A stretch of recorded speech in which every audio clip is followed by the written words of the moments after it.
Capítulo V de los tres mosqueteros de Alejandro Dumas. Los mosqueteros del rey y los guardias del señor cardenal. D'Artagnan no conocía a nadie en París, de modo que fue a la cita de Athos sin que le acompañara padrino alguno, con la resolución de contentarse con los que le ofreciera su adversario. Trataba además de dar al valiente mosquetero todas las satisfacciones convenientes, pero sin debilidad, temiendo que resultara de aquel duelo lo que suele resultar en lances de esta clase, cuando un hombre joven y fuerte riñe con un adversario herido y débil, pues si queda vencido, proporciona un doble triunfo a su antagonista, al paso que si sale vencedor, se le acusa de asesinato. Por lo que dejamos dicho del carácter de nuestro aventurero, el lector ha podido observar que D'Artagnan no era un hombre vulgar. Repitiéndose a sí mismo que su muerte era inevitable, no se resignó a morir lentamente como otro menos valeroso y moderado hubiera hecho en su lugar. Reflexionó en los distintos caracteres de aquellos con quienes iba a reñir y empezó a ver más despejada su situación. Esperaba, por medio de leales disculpas, ganarse un amigo en Athos, cuyo aire de gran señor y semblante austero le gustaban extremadamente. Prometíase asustar a Porthos con la aventura del Tahalí, aventura que en caso de no ser muerto, podría contar a todo el mundo y que no dejaría de ridiculizar al mosquetero, y por lo que hace al astuto Aramis, poco cuidado le daba, pues suponiendo que llegaran a las manos, se encargaba de despacharle en un abrir y cerrar de ojos, o a lo menos de herirle en la mejilla, a semejanza de lo que César encargó que se hiciera con los soldados de Pompeyo, para echar a perder la hermosura de que estaban tan pagados. Por otra parte, como D'Artagnan poseía inalterable toda la resolución que en él depositaran los consejos de su padre, consejos que se reducían a no sufrir poco ni mucho sino del rey, del cardenal y del señor de Treville, voló más bien que corrió hacia el convento de carmelitas descalzos, especie de edificio sin ventanas rodeado de prados estériles, sucursal del Pré aux Clercs y que solía servir de punto de reunión a las personas que no tenían tiempo que perder. Al llegar D'Artagnan al terreno inculto que se extendía al pie del monasterio, hacía 5 minutos que Athos le estaba aguardando y daban las 12. Era pues puntual como la samaritana, y el casuista más riguroso en materia de duelos nada hubiera podido decir. Athos, que seguía padeciendo atrozmente de la herida, por más que de nuevo la hubiere curado el médico del señor de Treville, estaba sentado en un mojón y aguardaba a su adversario con el ademán pacífico y el aire digno que nunca le abandonaban. Al ver a D'Artagnan levantóse y le salió al encuentro con mucha cortesía, al paso que nuestro joven le saludó sombrero en mano y arrastrando la pluma por el suelo. «Caballero», dijo Athos, «he mandado recado a 2 amigos para que me sirvan de padrinos, pero no han llegado aún y extraño que tarden cuando no suelen tenerlo por costumbre». «Yo vengo sin padrinos», respondió D'Artagnan, «pues habiendo llegado ayer a París, no conozco más que al señor de Treville, a quien estoy recomendado por mi padre, que tiene la honra de ser amigo suyo». Athos reflexionó durante un momento. «¿No conocéis más que al señor de Treville?», le preguntó. «A nadie más que a él». «Luego si os mato», prosiguió Porthos hablando consigo mismo y dirigiéndose a D'Artagnan, «pareceré un comeniños». «De ningún modo, caballero», respondió D'Artagnan, haciendo un saludo que no carecía de dignidad, «pues me honráis riñendo conmigo a pesar de la herida que por fuerza debe molestaros mucho». «Mucho, a fe mía, y vos me la habéis empeorado, pero reñiré con la mano izquierda, como suelo hacerlo en circunstancias análogas, sin que os haga gracia alguna, pues lo mismo me sirvo de una mano que de otra, antes al contrario, la desventaja será para vos, pues un zurdo es muy molesto para los que están desprevenidos. Siento no haberos manifestado antes esta circunstancia». «Sois tan sumamente cortés», dijo D'Artagnan inclinándose de nuevo, «que os quedo muy obligado». «Me confundís», respondió Athos. «Hablemos de otra cosa, si bien os parece». «Valiente golpe me habéis dado, el hombro me arde». «Si me permitierais», dijo tímidamente D'Artagnan. «Veamos. Tengo un bálsamo milagroso para las heridas, bálsamo que me dio mi madre y del cual me he servido ya para mí mismo». «¿Y qué?» Estoy seguro de que dentro de 3 días os hallaríais restablecido y entonces me tendríais otra vez a vuestra disposición. D'Artagnan pronunció estas palabras con una sencillez que hacía mucho honor a su cortesía, sin causar agravio a su valor. La proposición me gusta, respondió Athos, pero no la acepto por más que trasciende de lejos a caballero. Así hablaban los valientes del tiempo de Carlomagno, que todos los caballeros deberían proponerse imitar. Pero por desgracia no nos hallamos en la época del gran emperador, sino en la del señor cardenal, y en estos 3 días se sabría que hemos de reñir y se opondrían a nuestros intentos. Esos badulaques nunca acabarán de llegar. Si tenéis prisa, caballero, dijo D'Artagnan con la misma sencillez con que le había propuesto aplazar el desafío, y queréis despacharme enseguida, os ruego que no andéis con cumplimientos. Muy bien, dijo Athos, moviendo graciosamente la cabeza. Así hablan los hombres valientes y no los tontos. Me gustan los hombres de vuestro temple y veo que si no nos matamos, acabaremos por ser amigos. Pero esperemos a esos señores, no tengo prisa y reñiremos en regla. Ah, ya se acerca uno de ellos.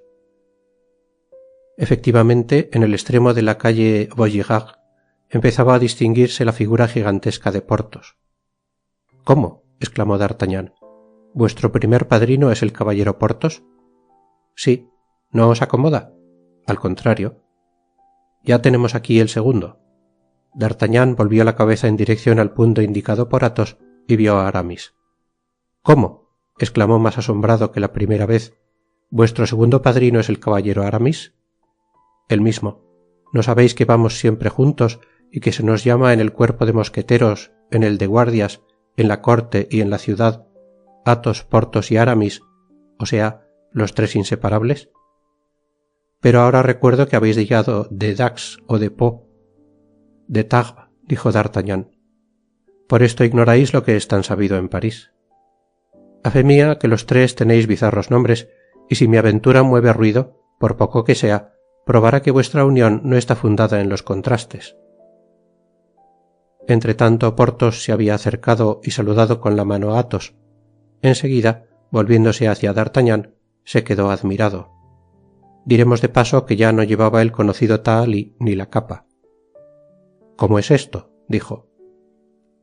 Riño con este caballero, dijo Athos señalando a D'Artagnan y saludando a entrambos. Con él he de reñir también yo, dijo Porthos.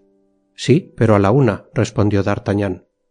Y yo también he de reñir con este caballero, dijo Aramis llegando a su vez. Sí, pero a las 2, contestó D'Artagnan con la misma serenidad. Athos, ¿por qué reñís con él?, preguntó Aramis. No lo sé, me ha hecho daño en el hombro. ¿Y vos, Porthos? ¿Qué sé yo? Riño porque riño, contestó Porthos sonrojándose. Athos, que observaba con cautela, vio asomar una sonrisa a los labios del gascón.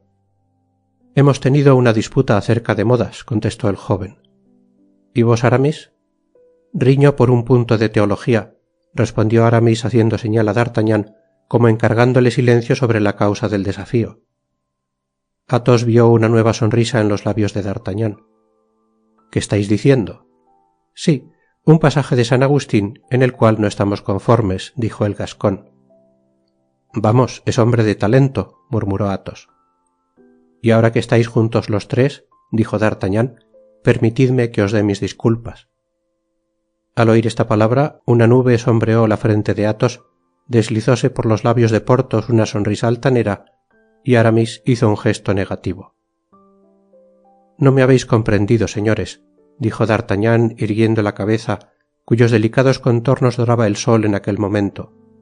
Os doy mis disculpas para el caso de que no pueda pagar mi deuda a los 3, pues el señor de Athos tiene el derecho de ser el primero en matarme, derecho que quita mucho valor al crédito del señor de Porthos y anula el del señor de Aramis. Ahora, señores, dispensadme de esto únicamente, y en guardia. Al concluir estas palabras y con el ademán más caballeresco que darse pueda, D'Artagnan desnudó la espada.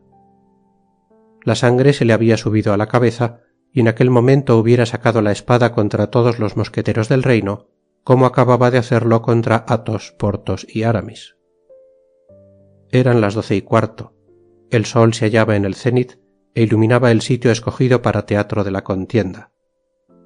Hace calor, dijo Athos, desnudando a su vez la espada, y con todo no podré quitarme la ropilla, pues ahora mismo he sentido abrírseme la herida, y temo que este caballero se incomode si le muestro sangre no derramada por su mano.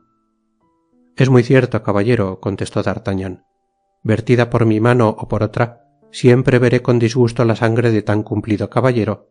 Por consiguiente, pelearé con la ropilla puesta como vos. Ea, basta de cumplimientos, dijo Porthos, y no olvidéis que estamos esperando que nos toque el turno. Será opinión vuestra, pero no mía, exclamó Aramis. Lo que estos caballeros están diciendo es muy bien dicho y muy digno de ellos. Cuando queráis, caballeros, dijo Athos poniéndose en guardia. Estoy a vuestra disposición, contestó D'Artagnan cruzando la espada. Pero apenas se habían tocado los aceros, cuando una escuadra de guardias de su eminencia, mandada por el señor de Jussac, se presentó en el ángulo del convento. Los guardias del cardenal, gritaron a un tiempo Porthos y Aramis. Envainad la espada, señores, envainad la espada. Pero ya era tarde, pues los dos contendientes habían sido vistos en una posición que no dejaba duda con respecto a sus intenciones. Hola, gritó Jussac adelantándose hacia ellos e indicando a los suyos que hicieran otro tanto. ¿Están aquí peleando los mosqueteros? ¿De qué sirven pues los edictos? Sois muy generosos, señores guardias, dijo Athos lleno de rencor, pues Jussac era uno de los agresores de la antevíspera. Si nosotros os viéramos reñir, os prometo que nos guardaríamos de impedirlo. Dejadnos, pues, hacer, y pasaréis un buen rato. Siento en el alma, señores, dijo Jussac, tener que declararos que no puedo consentirlo. Antes que todo, el deber. Dignaos envainar y seguidnos. Caballero, dijo Aramis parodiando a Jussac, si dependiera de nosotros, obedeceríamos con mucho gusto vuestras órdenes, pero por desgracia no puede ser.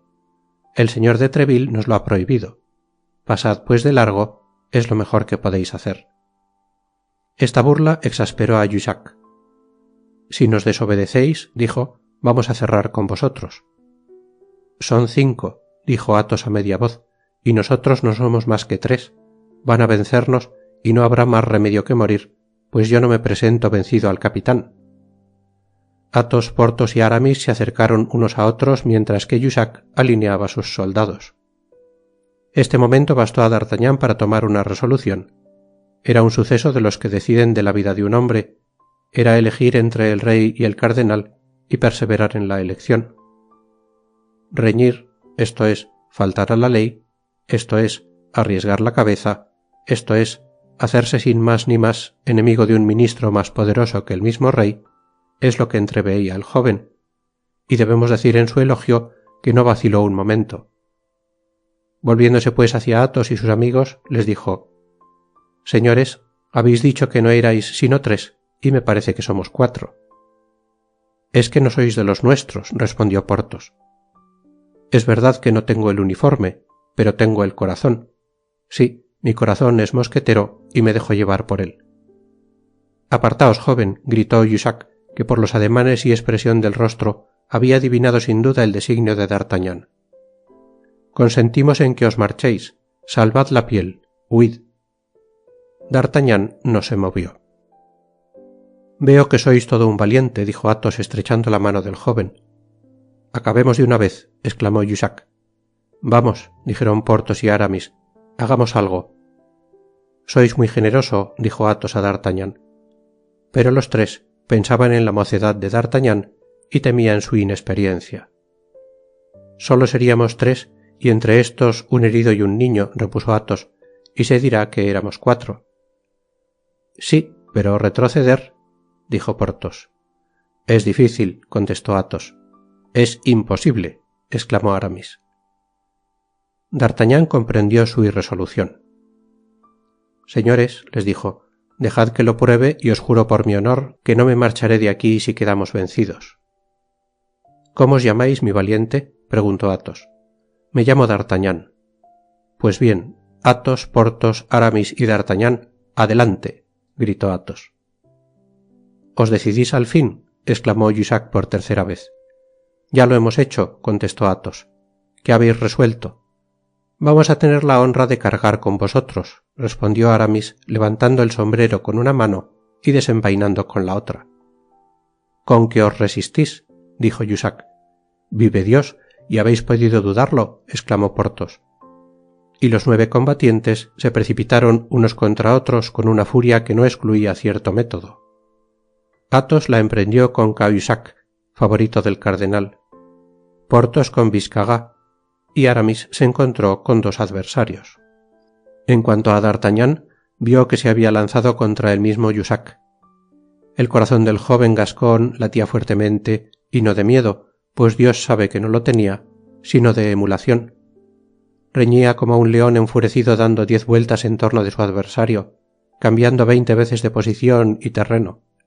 Jussac entendía mucho en el manejo de espada, pero se vio en el mayor apuro para defenderse de su adversario, que ágil y brincando se apartaba a cada momento de las reglas del arte, atacando a un tiempo por todos lados y desviando las estocadas como hombre muy amante de su epidermis.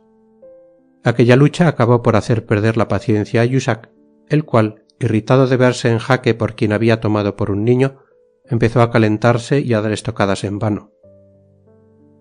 D'Artagnan, que a falta de práctica tenía mucha teoría, redobló la agilidad. Jussac, deseando concluir, tiró a fondo contra su adversario, pero éste evitó la estocada, y mientras que Jussac volvía a levantarse, deslizándose como una culebra por debajo del acero enemigo, le atravesó el cuerpo con su espada. Jussac cayó con todo su peso. D'Artagnan echó entonces una mirada de inquietud y rápida a los demás combatientes. Aramis había muerto a uno de sus adversarios, pero el otro le estrechaba cada vez más. Porthos había recibido una estocada en el brazo, y Biscarat estaba herido en el muslo, pero las heridas no eran de gravedad, y ambos seguían luchando con más encarnizamiento. Athos, herido de nuevo por Cahusac, empalidecía visiblemente, pero sin retroceder un paso y riñendo con la mano izquierda. Según las reglas del duelo de aquella época, D'Artagnan podía socorrer a cualquiera, y mientras buscaba con los ojos cuál de sus compañeros necesitaba de su auxilio, sorprendió una mirada de Athos, mirada de sublime elocuencia. Athos hubiera muerto antes que pedir socorro, pero podía mirar y pedirlo con los ojos. D'Artagnan lo comprendió todo, y dando un salto terrible, se puso al lado de Cahusac, gritando: «A mí, señor guardia, u os mato». Cahusac se volvió. Ya era tiempo, pues Athos, sostenido únicamente por su extremado valor, cayó de una rodilla. «Vive Dios», gritó a D'Artagnan, «os ruego que no le matéis. Tengo que terminar con él un negocio cuando esté sano y bueno. Contentaos con desarmarle, rompedle la espada. Esto es, bien, muy bien». Esta exclamación fue arrancada a Athos por la espada de Cahusac, que saltaba a 20 pasos de él. D'Artagnan y su adversario corrieron a apoderarse de ella, pero nuestro joven llegó primero y puso el pie encima de la espada. Cahusac se dirigió al guardia muerto por Aramis, apoderóse de su espada e intentó lanzarse contra D'Artagnan, pero se encontró con Athos, quien durante el momento de descanso que D'Artagnan le proporcionara había cobrado fuerzas, y temiendo que el joven matara a su enemigo, quería empezar otra vez el combate. D'Artagnan creyó que oponerse sería ofender a Athos, y pocos segundos después, Cahusac cayó atravesado de la garganta. Al mismo tiempo, Aramis apoyaba la punta de la espada en el pecho de su enemigo caído de espaldas, y le obligaba a pedir favor. Quedaban Porthos y Biscarat. Aquel hacía riñendo 1000 tonterías, preguntando a Biscarat qué hora era, felicitándole por la compañía que su hermano acababa de obtener en el regimiento de Navarra, pero nada ganaba con esto, pues su adversario era uno de esos hombres de hierro que solo caen muertos. Sin embargo, era preciso concluir. Podía llegar la ronda y prender a todos los combatientes, heridos o no, realistas o cardenalistas.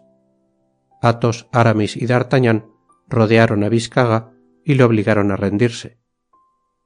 Aunque solo contra todos y con la herida en el muslo, Biscarat trataba de no ceder, pero Jussac, que se había levantado sobre el codo, le gritó que se rindiera.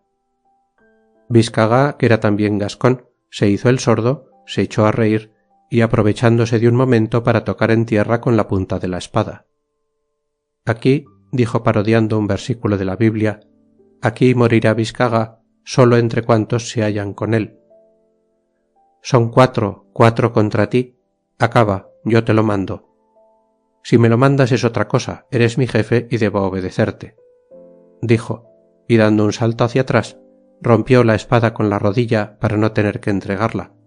Arrojó los pedazos por encima de la tapia del convento, cruzóse de brazos y se echó a silbar una canción cardenalista. Los mismos enemigos respetan el valor ajeno. Así fue que los mosqueteros saludaron a Biscarat con la espada y envainaron. D'Artagnan les imitó, y con ayuda de Biscarat, el único que quedó en pie, trasladaron a Jussac al pórtico del convento, como también a Cahusac y al adversario de Aramis, que solo estaba herido. Luego tocaron la campana y llevándose de 5 espadas 4, se dirigieron locos de alegría al palacio del señor de Treville. Vióseles dándose el brazo, ocupando todo el ancho de la calle y arrimándose a todos los mosqueteros que encontraban, de modo que aquello acabó por ser una marcha triunfal. El corazón de D'Artagnan rebosaba de júbilo, iba entre Athos y Porthos estrechándoles tiernamente. Si no soy todavía mosquetero, dijo a sus nuevos amigos al entrar en el palacio del señor de Treville, soy todo un aprendiz de tal. ¿No es cierto? Fin del capítulo 5. Capítulo 6 de los 3 mosqueteros de Alejandro Dumas. Su Majestad el Rey Luis XIII. El lance dio mucho que hablar. El señor de Treville regañó en alta voz a sus mosqueteros y les felicitó por lo bajo, pero como no había tiempo que perder para prevenir al rey, el capitán se dirigió presuroso al Louvre. Era ya tarde. El rey se hallaba a solas con el cardenal y dijeron al señor de Treville que su majestad estaba trabajando y que por consiguiente a nadie podía recibir en aquel momento. Por la noche el capitán asistió a la partida de ajedrez que el rey solía jugar todos los días. El rey, que era muy avaro, ganaba, lo que le tenía de buen humor, y así fue que viendo al señor de Treville le dijo: Acercaos, señor capitán, acercaos, tengo que reñiros. Su eminencia se me ha quejado otra vez de vuestros mosqueteros, pero tan conmovido que esta noche está enfermo. Vamos, ya no puedo dudar de que los tales mosqueteros son una cuadrilla de demonios. No, señor, respondió Treville, al contrario, son muchachos mansos como corderos y no desean otra cosa que desnudar la espada en defensa de vuestra majestad. Pero ya se ve, los guardias del señor cardenal andan siempre buscándoles ruido, y los pobres jóvenes no tienen más remedio que defenderse, siquiera por honor del cuerpo. Oíd al señor de Treville, dijo el rey, oídle, señores. No parece sino que está hablando de una comunidad religiosa. Tentado estoy, mi excelente capitán, de retiraros el nombramiento y extenderlo a favor de la señorita de Merol, a la cual tengo prometida una abadía. Me llaman Luis el Justo, señor de Treville, y pronto veremos qué hay de cierto en lo que estáis diciendo. Porque fío en vuestra justicia, señor, esperaré tranquilamente que vuestra majestad se sirva a interrogarme. Esperad, pues, esperad, dijo el rey, concluyo enseguida. La suerte comenzaba a cambiar, y como el rey podía perder lo que había ganado, se alegró de encontrar un pretexto para hacer, perdónesenos la expresión de jugador, de la cual confesamos ignorar el origen, para hacer Carlomagno. El rey se levantó poco después y, enfaltricándose el dinero que tenía delante, producto casi todo de sus ganancias en el juego. La Vieuville dijo: ocupad mi puesto. Tengo que hablar al señor de Treville de un asunto importante. Ah, tenía 80 luises delante de mí. Poned la misma cantidad para que no se quejen los que pierden. La justicia ante todo. Después, volviéndose al señor de Treville y dirigiéndose con éste al hueco de una ventana, prosiguió: Decíais, pues, que los guardias del señor cardenal provocaron a los mosqueteros. Sí, señor, lo repito. ¿Y cómo ha sido esto? Veamos, pues ya sabéis, capitán, que el juez ha de oír a las dos partes. Del modo más sencillo y más natural. 3 de mis mejores soldados, que vuestra majestad conoce ya por el nombre, cuya abnegación ha encomiado más de una vez, y que puedo asegurar sirven decididamente, 3 de mis soldados, digo, Athos, Porthos y Aramis, habían tratado de salir a una partida de campo con un segundón de Gascuña que yo les recomendara por la mañana, si habían dado cita en los Carmelitas Descalzos, cuando al ir a emprender la marcha viéronse perturbados por los señores Jussac, Cahusac, Biscarat y otros 2 guardias que de seguro no iban en tan crecido número sino para infringir los edictos. Ya caigo, dijo el rey, irían a reñir guardias con guardias. No les acuso, pero dejo a la consideración de vuestra majestad a qué podían ir 5 hombres armados en un sitio tan desierto como los alrededores del convento de Carmelitas. Tenéis razón, Treville, tenéis razón. Al ver a los mosqueteros mudaron de intento y olvidaron el odio particular por el del cuerpo, pues vuestra majestad no ignora que los mosqueteros por su lealtad al rey, y no más que al rey, son enemigos naturales de los guardias, los cuales sólo obedecen al señor cardenal. Sí, Treville, sí, dijo el rey con aire melancólico, y es muy triste ver 2 partidos en Francia, 2 cabezas para una corona, pero esto no durará siempre, Treville, no durará. ¿Decís pues que los guardias provocaron a los mosqueteros? Digo que es probable que el lance haya sucedido así, pero no me atrevo a jurarlo. Ya sabéis cuán difícil es indagar la verdad, y a no ser que uno se halle dotado del admirable instinto que ha valido el nombre de Luis el Justo al hijo de Enrique IV... Tenéis razón, Treville, pero los mosqueteros no iban solos, había entre ellos un muchacho. Sí, señor, y un hombre herido, de modo que 3 mosqueteros, uno de ellos herido y un niño, no solo han hecho cara a 5 de los más terribles guardias del señor cardenal, sino que han derribado a 4 de ellos. ¿Qué más victoria? Exclamó el rey muy contento. Una victoria completa. Sí, señor, tan completa como la del puente de C. 4 hombres, y entre ellos un herido y un muchacho. Un joven que se ha portado tan bien que me tomo la libertad de recomendarlo a su majestad. ¿Cómo se llama? D'Artagnan. Es hijo de un antiguo amigo mío, de un hombre que peleó en favor del rey vuestro padre de gloriosa memoria. ¿Y decís que el joven se ha portado bien? Vamos, contádmelo todo, Treville. Ya sabéis que me muero por oír hazañas y combates. Y el rey Luis XIII se retorció el bigote y se puso en jarras. Como llevo dicho, el señor D'Artagnan es casi un niño y como no tiene el honor de ser mosquetero, iba en traje de paisano. Los guardias del señor cardenal, viéndole tan joven y que no pertenecía al cuerpo, le aconsejaron que se retirara antes de atacar. Siendo así, Treville, interrumpió el rey, ya veis que fueron ellos los que atacaron. Nada más cierto, señor. Aconsejaron pues al joven que se retirara, pero él les contestó que era mosquetero de todo corazón y muy servidor de su majestad, y que por consiguiente se pondría al lado de los señores mosqueteros. Valiente joven, murmuró el rey. En efecto, se puso a su lado y vuestra majestad tiene en él el esforzado campeón que dio a Jussac la terrible estocada que tan irritado tiene al señor cardenal. ¿Es él quien ha herido a Jussac? Exclamó el rey. Un niño. Treville, esto no puede ser. No lo dude vuestra majestad. Jussac, una de las mejores espadas del reino. Sí, señor, Jussac. Quiero ver a ese joven, Treville, quiero verle. Es preciso hacer algo por él. ¿Cuándo se dignará vuestra majestad recibirle? Mañana por la mañana. ¿Le llevaré solo? No, llevadme a los 4. Deseo darles las gracias a todos. Los hombres adictos son raros, Treville, y conviene premiar la lealtad. A las 12 estaremos en el Louvre. Entrad por la escalerilla, Treville, por la escalerilla. Es inútil que el cardenal sepa... Comprendo. Ya veis que un edicto es siempre edicto, y al cabo está prohibido el duelo. Pero el tal encuentro, señor, traspasa los límites ordinarios de un duelo. Es una pendencia que queda probada con la presencia de 5 guardias del cardenal contra mis 3 mosqueteros y el joven D'Artagnan. Es verdad, pero no importa, Treville, entrad por la escalera pequeña. Treville se sonrió, pero como ya era mucho haber obtenido que aquel niño se rebelara contra su amo, saludó respetuosamente al rey y con su permiso se despidió de él. Aquella misma noche se dio aviso a los 3 mosqueteros del honor que se les había otorgado. Como ya hacía tiempo que conocían al rey, se mostraron menos contentos que D'Artagnan, que con su imaginación gascona vio en esto su fortuna futura y pasó la noche en sueños dorados.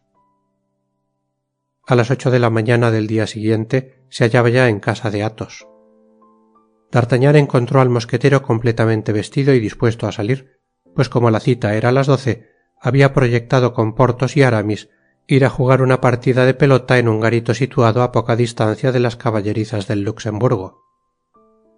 Athos invitó a D'Artagnan a que fuera con ellos y a pesar de no entender en aquel juego aceptó, no sabiendo en qué emplear el tiempo desde las 9 que eran entonces hasta las 12. Los dos mosqueteros habían llegado ya y estaban jugando. Athos, que era muy hábil en ejercicios corporales, pasó con D'Artagnan al lado opuesto y les desafió. Pero al primer movimiento que trató de hacer jugando con la mano izquierda, convencióse de que la herida era aún muy reciente para permitirle semejante ejercicio. Quedó pues solo D'Artagnan, quien declaró ser poco práctico en el juego, y siguieron enviándose la pelota sin contar tantos. Pero ésta, lanzada por la mano hercúlea de Porthos, pasó una vez tan cerca del rostro de D'Artagnan, que éste creyó que si le hubiese dado en medio de la cara, hubiera tenido que perder la ocasión de ver al rey, pues le habría dejado imposibilitado para ir a palacio, y como de aquella audiencia dependía a su modo de ver todo su porvenir, saludó cortésmente a Porthos y a Aramis, declarando que continuaría la partida cuando se hallase en el caso de poderla continuar, y fue a sentarse al otro lado de la cuerda en la galería. Por desgracia de D'Artagnan, hallábase entre los espectadores un guardia de su eminencia, el cual, irritado aún por la derrota de sus camaradas, había jurado vengarse a la primera ocasión que se le presentara. Creyó pues llegada la ocasión, y dirigiéndose a su vecino, le dijo: «No me admira que este joven tenga miedo a una pelota, es aprendiz de mosquetero». D'Artagnan se volvió como picado por una víbora y clavó los ojos en el guardia que acababa de proferir aquellas palabras. «Pardiez», exclamó éste rizándose con insolencia el bigote, «miradme cuanto gustéis, caballerito. Lo dicho, dicho. Y como lo que habéis dicho es tan claro que no necesita explicación», respondió D'Artagnan en voz baja, «os ruego que me sigáis». «¿Cuándo?», preguntó el guardia con el mismo tono burlón. «Enseguida, si os parece bien». «Creo que no sabéis quién soy». «Lo ignoro completamente y me importa poco saberlo». «Hacéis mal, pues a saber mi nombre no os daríais tanta prisa». «¿Cómo os llamáis?» «Bernajoux, para serviros». «Pues bien, caballero Bernajoux», dijo tranquilamente D'Artagnan, «os espero a la puerta». «Id, ya os sigo». «No os apresuréis, caballero, no sea que nos vean salir juntos, la mucha gente nos podría estorbar». «Corriente», respondió el guardia, sorprendido de que su nombre no hubiese producido efecto en el joven. El nombre de Bernajoux era conocido como uno de los que más figuraban en las pendencias diarias que los edictos del rey y del cardenal no habían logrado reprimir. Porthos y Aramis estaban tan ocupados en su partida y Athos les miraba con tal atención que no vieron salir al joven, quien conforme con lo que dijera al guardia de su eminencia, se detuvo junto a la puerta. Un momento después bajó aquel. Como D'Artagnan no tenía tiempo que perder, atendida la audiencia del rey, fijada para las 12, dio una mirada en torno suyo y viendo que la calle estaba desierta, le dijo: «Por más que os llaméis Bernajoux, podéis daros por muy dichoso de no habéroslas sino con un aprendiz de mosquetero. Sin embargo, haré lo que pueda. En guardia». «Me parece», dijo el que D'Artagnan provocaba de aquel modo, «que habéis escogido mal sitio. Estaríamos mejor detrás de la abadía de Saint-Germain o en Pré-aux-Clercs». «Tenéis razón», respondió D'Artagnan, «pero por desgracia no puedo disponer de mi tiempo. A las 12 tengo una cita. En guardia, caballero». Bernajoux no era hombre que se hiciera repetir 2 veces este cumplimiento. Desnudó la espada y se precipitó sobre su adversario creyendo intimidarle. Pero D'Artagnan había hecho el día antes su aprendizaje y, arrogante con su victoria, henchido de esperanza, estaba resuelto a no retroceder un paso, de modo que los aceros se tocaron por la empuñadura, y como D'Artagnan se mantenía firme, su adversario vióse obligado a dar un paso atrás. Al hacer este movimiento, la espada de Bernajoux se separó de la línea y D'Artagnan aprovechó este instante para echarse contra su adversario, hiriéndole en el hombro. Enseguida retrocedió un paso y levantó la espada, pero Bernajoux le dijo que aquello no era nada, y tirándole ciegamente una estocada, se atravesó con el acero enemigo. Pero como no caía ni se declaraba vencido, sino que iba retrocediendo hacia el palacio del señor de la Tremouille, que habitaba un pariente suyo, D'Artagnan, lejos de figurarse la gravedad de la última herida recibida por su adversario, le estrechaba vivamente y probablemente iba a acabarle de una tercera estocada, cuando el rumor que salía de la calle llegando al juego de pelota hizo que dos amigos del guardia que le habían visto hablar con D'Artagnan y salir en pos de él, se precipitaran fuera del garito, espada en mano, y cayeran sobre el vencedor. Pero Athos, Porthos y Aramis aparecieron al mismo tiempo y en el momento en que los dos guardias atacaban a su joven compañero, les obligaron a volverse. En este instante Bernajoux cayó, y como los guardias solo eran 2 contra 4, empezaron a gritar: «¡Los del palacio de Tremouille! ¡Socorro!». A estas voces salieron todos los moradores del palacio, abalanzándose sobre los 4 compañeros, que a su vez se echaron a gritar: «¡Mosqueteros! ¡Socorro!». Este grito solía ser atendido, pues se sabía que los mosqueteros eran enemigos de su eminencia, y se les quería por el odio que profesaban al cardenal, de modo que los guardias de otras compañías que no estaban al servicio del duque rojo, como le llamaba Aramis, en semejantes contiendas tomaban partido por los mosqueteros del rey. De 3 guardias de la compañía del señor de Essarts, que a la sazón pasaban, 2 acudieron en socorro de los 4 compañeros, en tanto que el otro se dirigió corriendo al palacio del señor de Treville, gritando: «¡Mosqueteros! ¡Socorro! ¡Socorro!». El palacio del señor de Treville estaba como de costumbre lleno de individuos de aquella arma que acudieron a ayudar a sus camaradas. La refriega se hizo general, pero la fuerza era de los mosqueteros.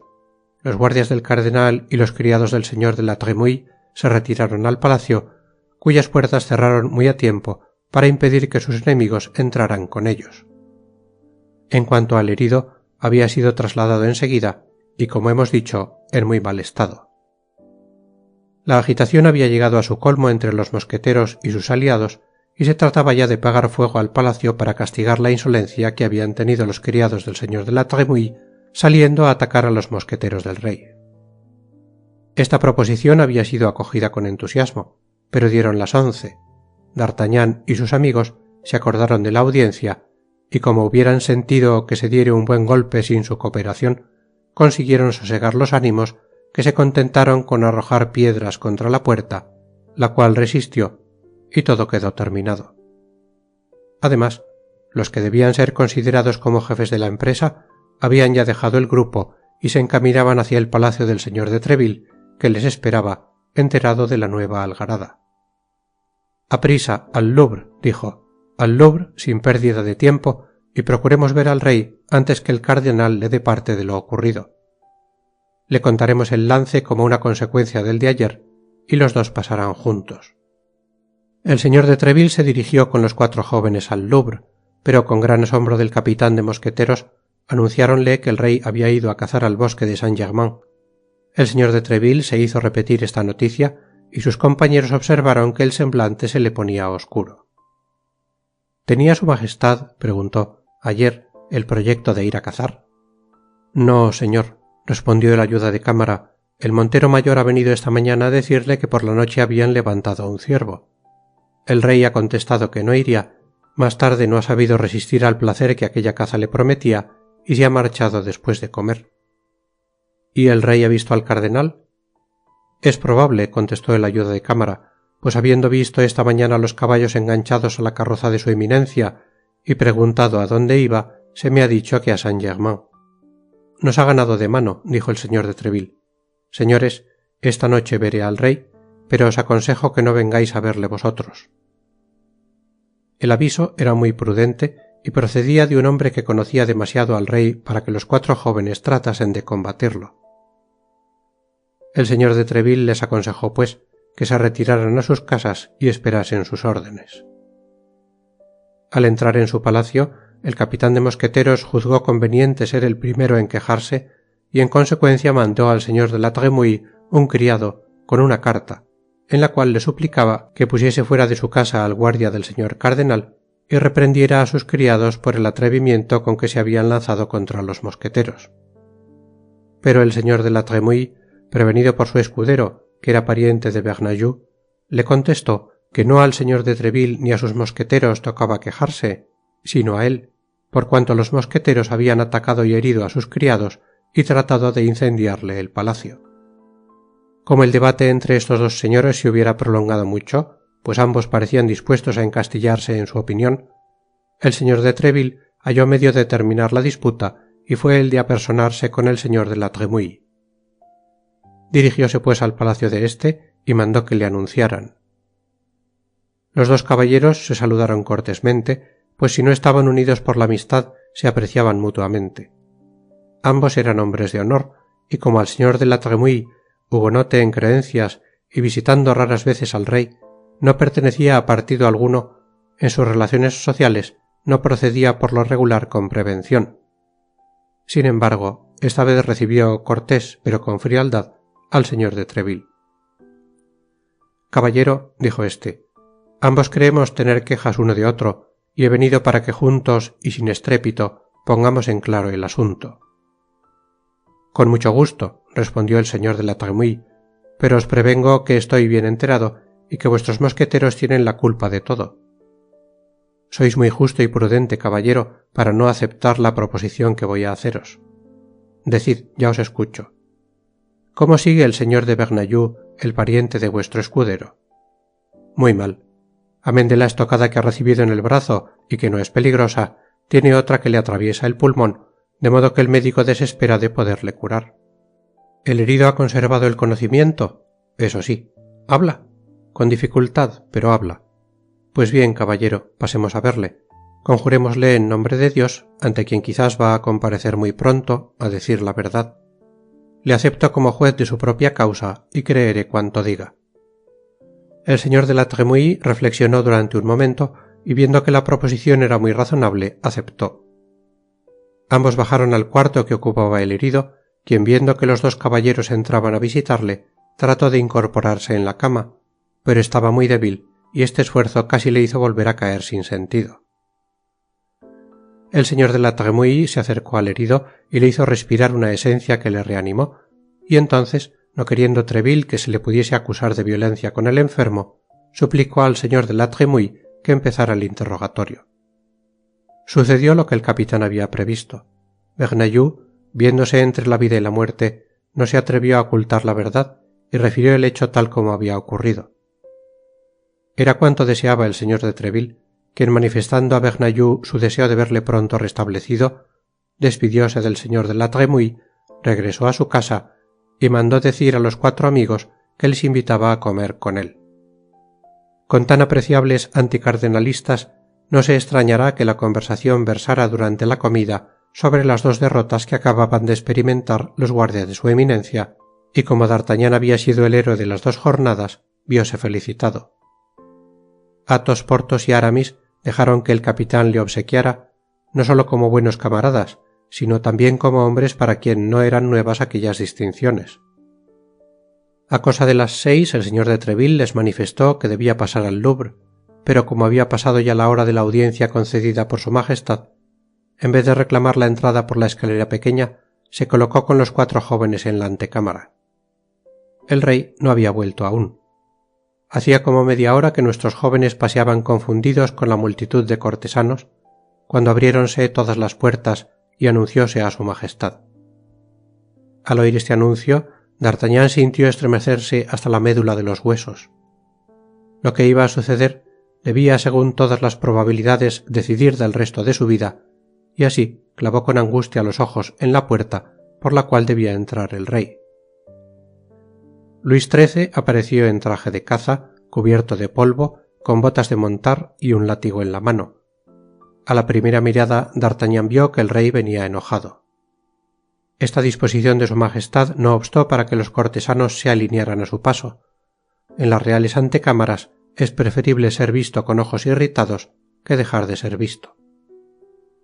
Los 3 mosqueteros no vacilaron y se adelantaron un paso, mientras que D'Artagnan se ocultó detrás de ellos, pero a pesar de que el rey conocía personalmente a Athos, a Porthos y a Aramis, pasó por delante de ellos sin mirarles, sin hablarles y como si nunca les hubiese visto.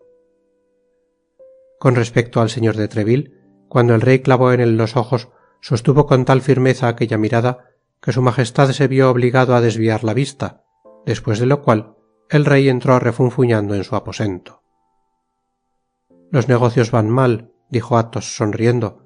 Por esta vez no seremos nombrados caballeros de la orden.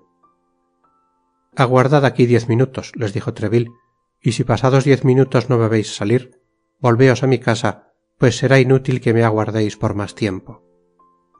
Los 4 jóvenes aguardaron 10 minutos, un cuarto de hora, 20 minutos, y viendo que el capitán no volvía, se retiraron inquietos por lo que iba a suceder.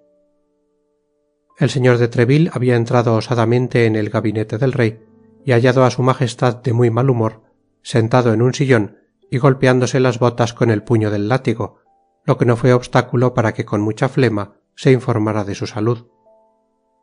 Mal, muy mal, caballero, respondió el rey, me fastidio. El fastidio era la peor enfermedad de Luis XIII, quien solía tomar del brazo a uno de sus cortesanos y llevándoselo a una ventana le decía: «Señor fulano, fastidiémonos juntos». «¿Es posible que vuestra majestad se fastidie?», dijo el señor de Treville. «¿No se ha divertido hoy en la caza?». «Gran diversión. Vamos, todo degenera. La caza o no deja rastro o los perros han perdido el olfato. 10 veces levantamos a un ciervo, perseguímosle durante 6 horas y cuando íbamos a apoderarnos de él, cuando Saint-Simon se llevaba a los labios la bocina para dar la señal, la jauría muda de dirección y se levanta contra un cervato. Ya veréis cómo tendré que renunciar a cazar ciervos del mismo modo que me vi obligado a cazar pájaros. Soy un rey muy desgraciado, señor de Treville. El único gerifalte que tenía murió anteayer. Comprendo vuestro dolor y lamento esta desgracia, pero me parece que os queda aún un buen número de halcones, gavilanes y azores terzuelos. Y sin tener quien les instruya, los halconeros van desapareciendo. Ya no queda más que yo que entienda el arte de montería. En cuanto yo falte, todo habrá desaparecido y solo se cazará con trampas y lazos. Si tuviese tiempo para tomar algunos discípulos, pero el señor cardenal no me deja un momento de descanso, hablándome de España, hablándome de Austria, hablándome de Inglaterra. Y ahora que me acuerdo, señor de Treville, estoy descontento de vos. El señor de Treville esperaba esta salida, pues habiendo mucho tiempo que conocía al rey, sabía que todas aquellas quejas no eran más que un prefacio, una especie de excitación para cobrar ánimo y para llegar a las palabras que acababa de proferir. «¿Y en qué he tenido la desgracia de disgustar a vuestra majestad?», preguntó el señor de Treville fingiendo profundo asombro. «¿Así cumplís vuestro deber, caballero?», continuó el rey sin contestar directamente a la pregunta del señor de Treville. «Os he nombrado capitán de mosqueteros para que éstos asesinen a un hombre, alboroten un barrio y traten de incendiar a París sin que me digáis una palabra de todo ello. Pienso que sin duda he andado ligero en acusaros, pues habréis preso ya a los perturbadores y habéis venido para decirme que quedan castigados los culpados». «Al contrario», respondió tranquilamente el señor de Treville, «vengo en nombre suyo a pedir justicia». «¿Contra quién?», exclamó el rey. «Contra los calumniadores». «Cosa más rara», replicó el rey. «¿Negaréis que vuestros 3 condenados mosqueteros, Athos, Porthos, Aramis y el segundón de Bearn, se han echado como locos contra el pobre Bernajoux y le han tratado de tal modo que es probable que ya haya muerto? ¿Negaréis que enseguida ha sitiado el palacio del duque de Tremouille y ha tratado de pegarle fuego? Lo que quizás no hubiera sido una desgracia en tiempos de guerra, pues el tal palacio es un nido de hugonotes. Hallándonos en tiempo de paz, era de mal ejemplo. ¿Os atreveríais a negar estos hechos? ¿Y quién ha dado a vuestra majestad tan lindas nuevas? ¿Quién me las ha dado? ¿Quién ha de ser sino el que vela cuando yo duermo, que trabaja cuando me divierto, que todo lo tiene a su cargo así en el interior como el exterior, tanto en Francia como en Europa? Su majestad se referirá a Dios, sin duda, pues para mí solo Dios le es superior. No, no, hablo del sostén del Estado, de mi único servidor, de mi único amigo, el señor cardenal. Señor, su eminencia no es su santidad. ¿Qué queréis decir con esto, caballero? Quiero decir que solo el papa es infalible y esta infalibilidad no se extiende a los cardenales. ¿Queréis decir que me engaña, que me hace traición? Esto es acusarle. Confesad francamente que le estáis acusando. No, señor, digo que se equivoca, digo que le han informado mal, digo que han dado ligero en acusar a los mosqueteros de su majestad, con los cuales es injusto, y que no son completamente exactas las noticias que le han dado. El mismo duque de Tremouille les acusa. ¿Qué respondéis a esto? Podría responder, señor, que está muy interesado en la cuestión para que su testimonio sea imparcial, pero tengo al duque por un leal caballero y me remitiré a su deposición con una sola condición. ¿Cuál? Que vuestra majestad le mande llamar, le interrogue personalmente en una entrevista, sin testigos, y volveré a ver a vuestra majestad en cuanto se haya retirado el duque. ¿Nada opondréis a lo que diga el señor de la Tremouille? Nada. ¿Daréis crédito a sus palabras? Sí, señor. ¿Os someteréis a las reparaciones que exija? A todas. «La Chesney», gritó el rey. «La Chesney». El ayuda de cámara de confianza del rey Luis XIII, que permanecía en pie junto a la puerta, entró enseguida. «La Chesney», dijo el rey, «que vayan al instante a decir al señor de la Tremouille que quiero hablarle esta noche». «¿Vuestra majestad me promete no ver a nadie entre el señor de la Tremouille y yo?» «A nadie, a fe de caballero». «Pues hasta mañana, señor». «Hasta mañana». «¿A qué hora podré venir?» «A la hora que gustéis». «Temo despertar a vuestra majestad viniendo muy temprano». «Despertadme. Yo no duermo, caballero. Sueño alguna que otra vez y nada más. Venid tan temprano como queráis, a las 7. Pero ay de vos si los mosqueteros resultan culpados». «Si resultan tales, señor, os serán entregados para que hagáis de ellos lo que mejor os parezca. ¿Vuestra majestad desea algo más? Hable, estoy a sus órdenes». «No deseo sino que se me llame con razón Luis el Justo. Hasta mañana.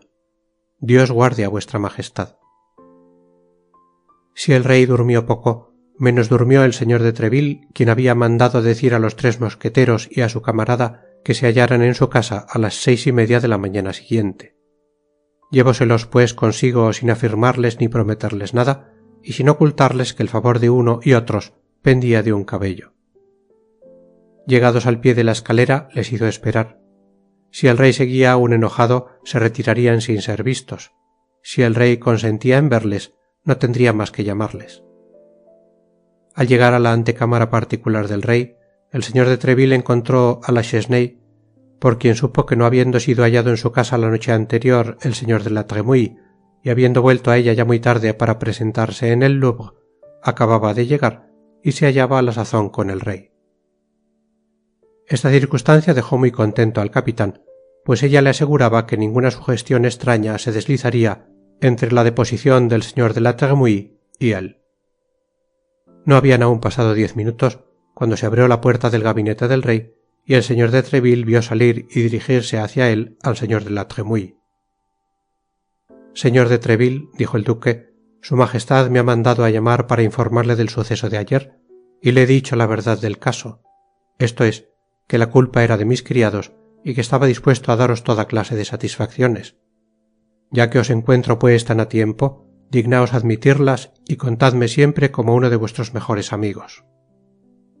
«Señor duque», respondió Treville, «era tanta mi confianza en vuestra lealtad que no quise más defensor que vos ante su majestad. Veo que no me engañé, y me alegro de que haya aún en Francia un hombre de quien se pueda decir sin equivocarse lo que he dicho de vos». muy bien», dijo el rey, que entre las 2 puertas había oído la conversación de los 2 caballeros. «Decidle únicamente, Treville, ya que quiere ser amigo vuestro, que yo deseo también ser lo suyo, pero que me tiene olvidado, que casi hace 3 años que no le he visto y que solo le veo cuando le mando a llamar. Decidle todo eso, pues un rey no puede decir estas cosas». «Gracias, señor», contestó el duque, «pero crea vuestra majestad, no hablo por el señor de Treville, que los que más lo rodean no son los que más le quieren». «¿Habéis oído, pues, mis palabras?» «Tanto mejor, duque», dijo el rey adelantándose hacia la puerta. «Treville, ¿y los mosqueteros? ¿No os dije anteayer que vinierais con ellos?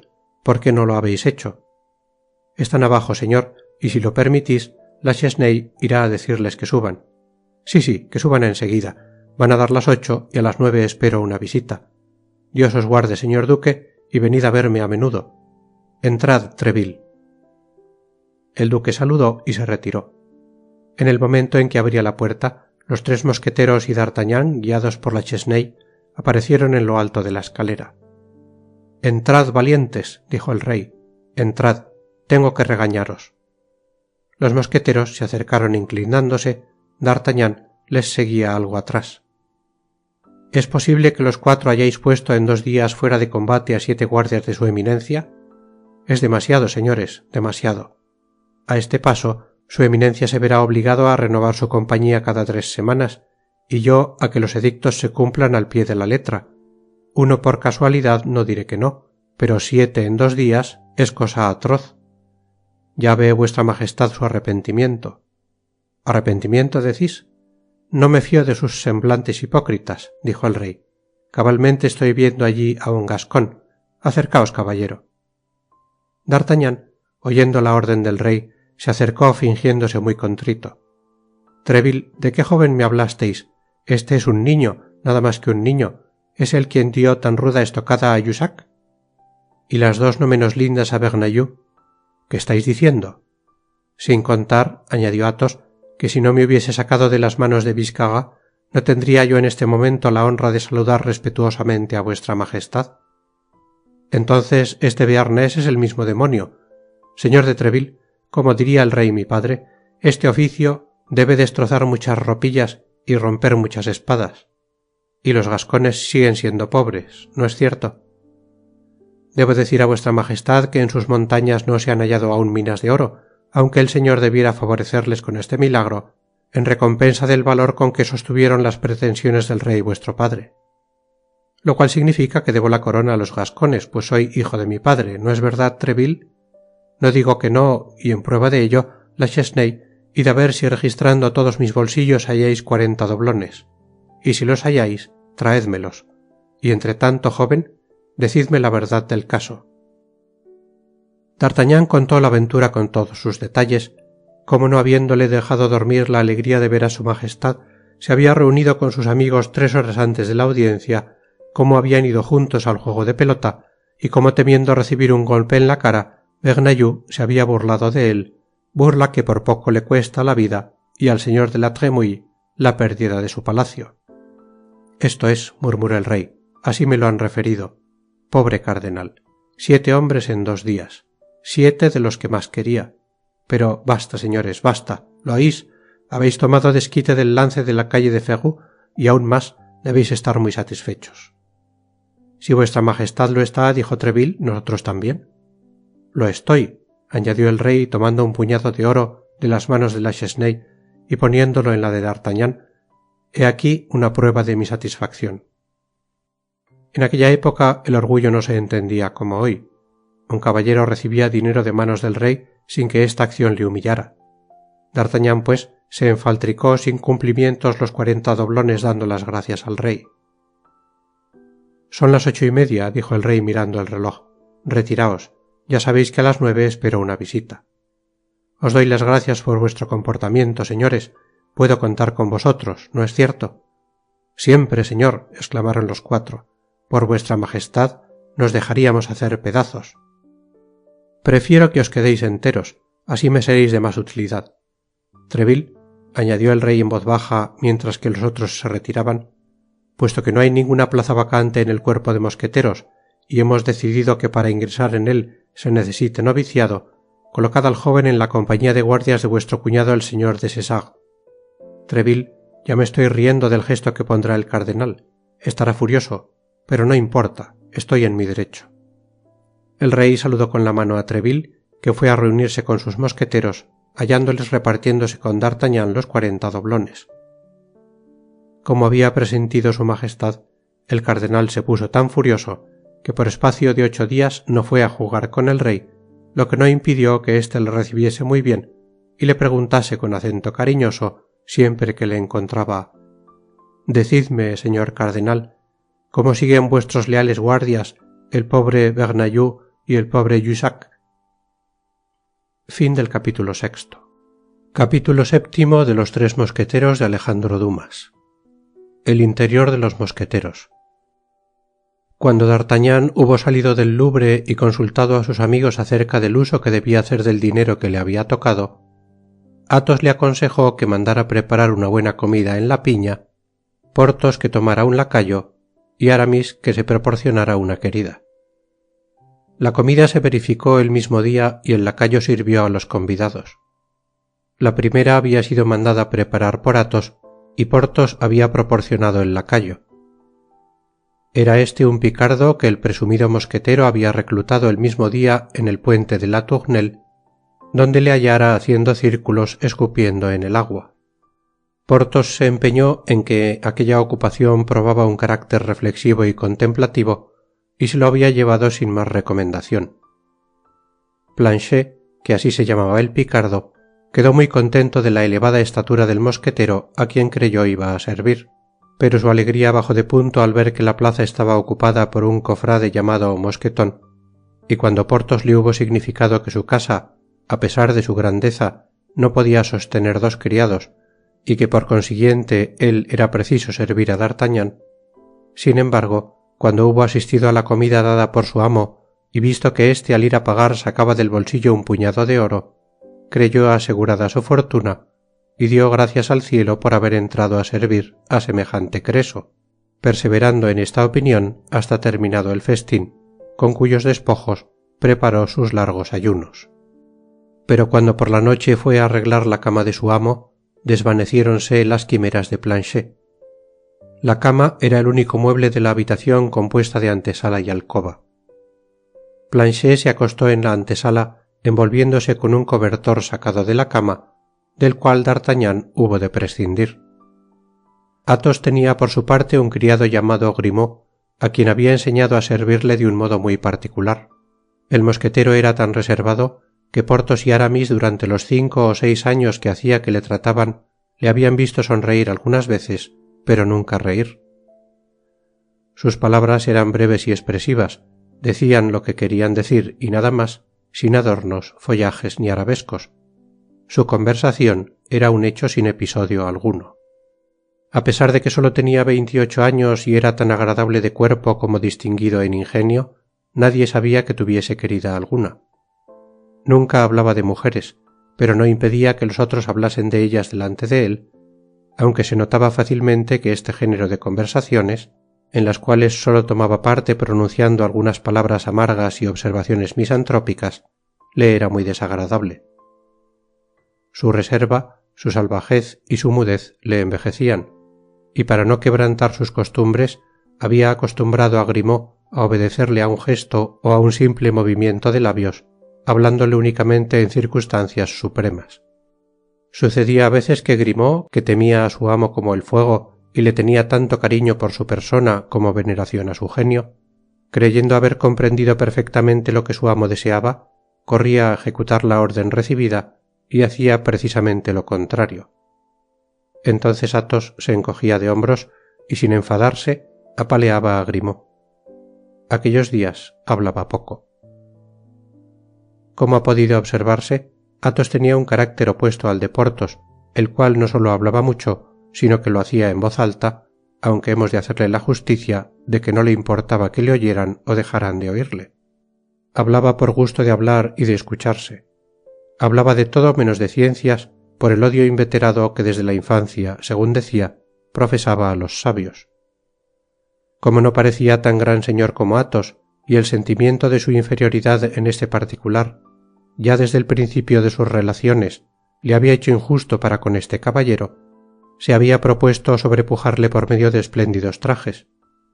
Pero Athos, con el sencillo uniforme de mosquetero y la manera con que echaba atrás la cabeza y adelantaba el pie, ocupaba enseguida el puesto que le correspondía y mandaba a segunda fila al fastuoso Porthos. Este se consolaba llenando la antecámara del señor de Treville con el ruido de su fortuna en amores, de lo que Athos nunca hablaba, y después de haber pasado de la nobleza del foro a la de las armas, de la magistrada a la baronesa, Porthos se jactaba de hallarse en muy buena amistad con una princesa extranjera que le amaba entrañablemente. Hay un proverbio que dice a tal amo tal criado. Pasemos pues del criado de Athos al de Porthos, de Grimaud a Mosqueton. Mosqueton era un normando llamado Bonifacio, nombre pacífico que su amo había trocado por el infinitamente más sonoro y más belicoso de Mosqueton. Había entrado a servir a Porthos con la condición de que solo tendría casa y vestidos, pero magníficos, no deseando más que 2 horas diaria para consagrarlas a una industria que debía proveer a sus demás necesidades. Porthos había aceptado estas condiciones y no le iba del todo mal. Mandaba convertir sus vestidos viejos y sus capas de recambio en ropillas y jubones para Mosqueton, y con la ayuda de un sastre muy inteligente que le dejaba la ropa como nueva, volviéndola al revés, y cuya mujer, según decían, hacía olvidar a Porthos sus costumbres aristocráticas, Mosqueton presentaba buen aspecto detrás de su amo. En cuanto a Aramis, cuyo carácter creemos haber manifestado lo bastante, carácter por lo demás que al par del de sus compañeros iremos siguiendo en su desenvolvimiento, tenía un criado que se llamaba Bazin. Gracias a la esperanza que tenía su amo de ordenarse algún día, el lacayo iba siempre vestido de negro, como suelen ir los criados de un hombre dedicado a la iglesia. Era berrino, tenía de 35 a 40 años de edad, era pacífico, regordete, pasaba los momentos de ocio que le dejaba su amo leyendo obras piadosas y sabía hacer una comida para 2 de pocos platos, pero excelente.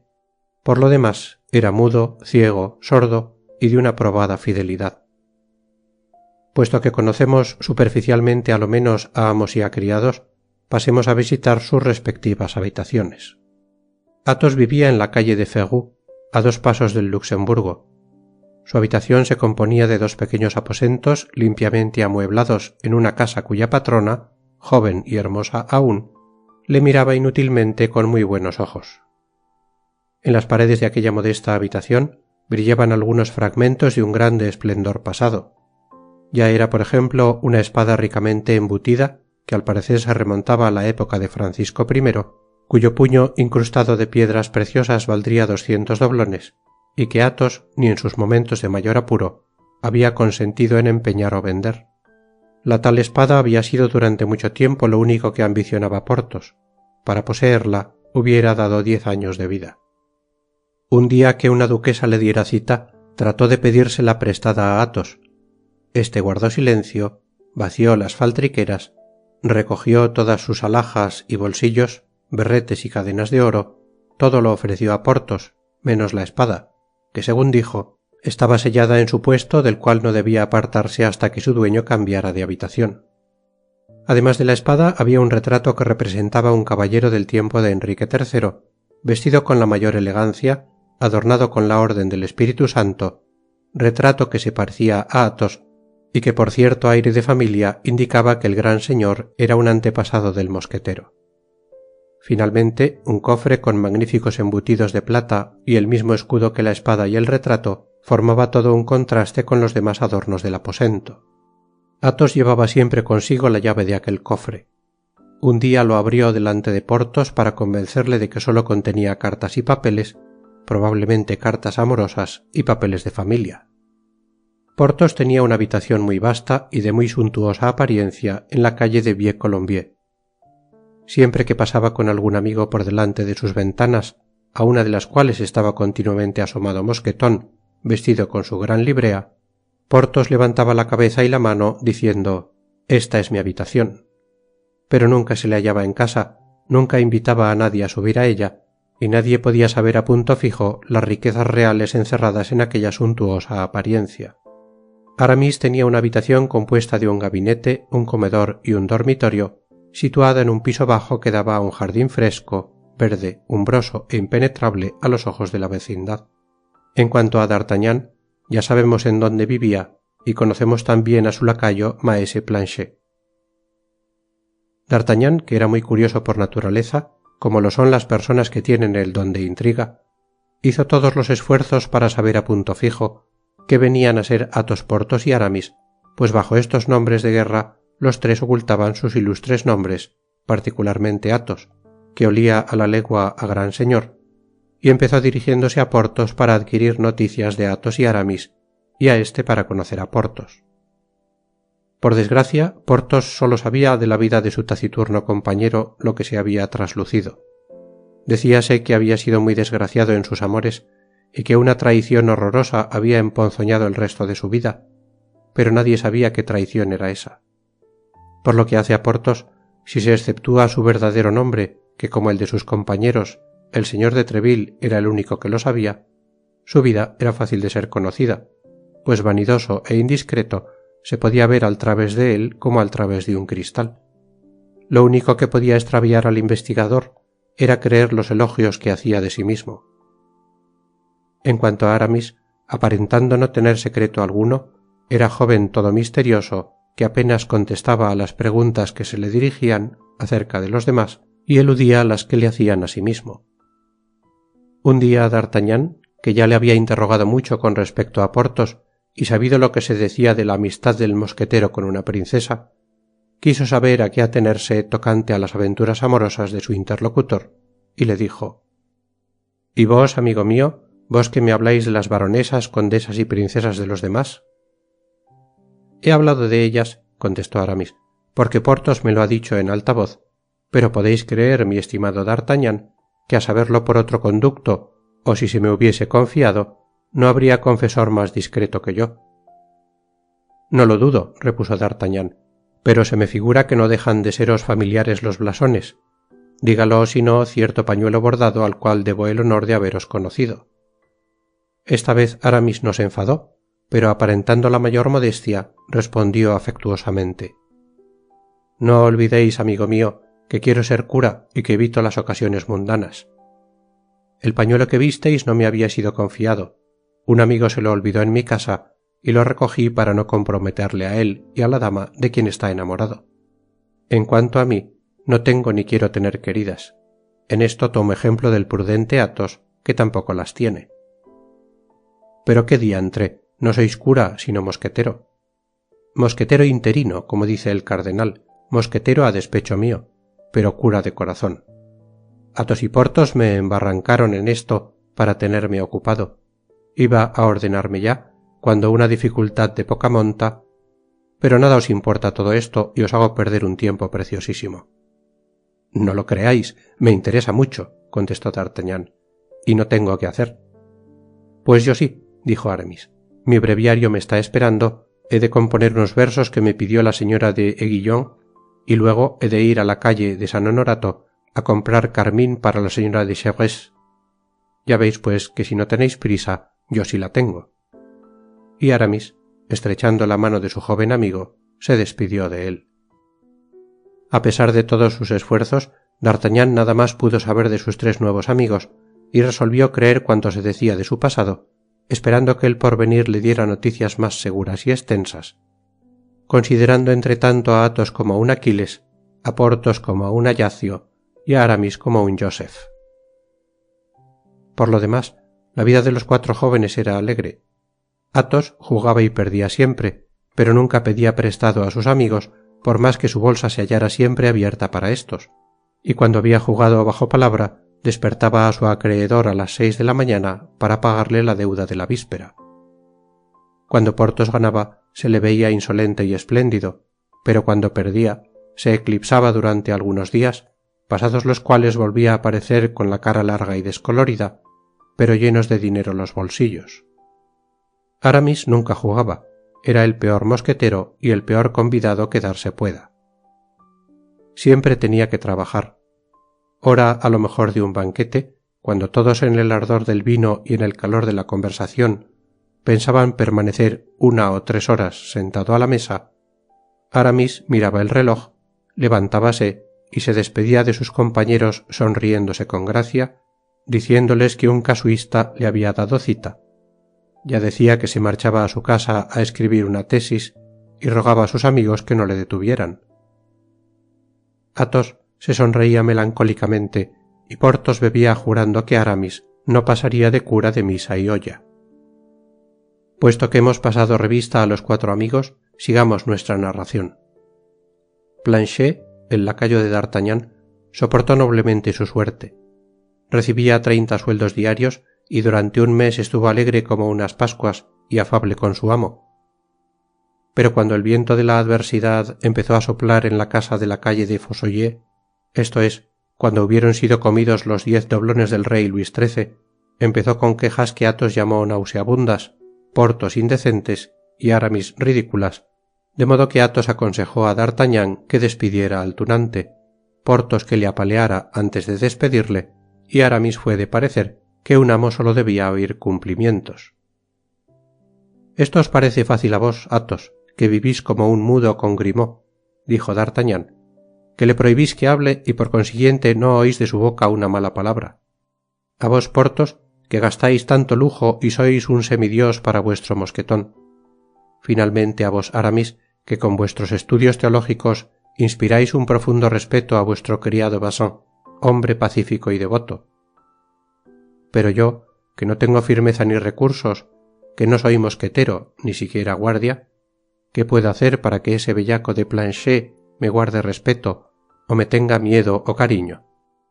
«El asunto es grave, doméstico», respondieron los tres amigos. «Con los criados sucede lo mismo que con las mujeres. Es preciso ponerlas enseguida en el estado en que uno desea que permanezcan.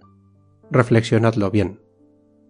D'Artagnan reflexionó y resolvió moler a palos a Planchet, por vía de precaución, lo que fue ejecutado con la conciencia con que D'Artagnan obraba siempre, y después de haberle apaleado, le prohibió que se marchara de su casa sin su permiso.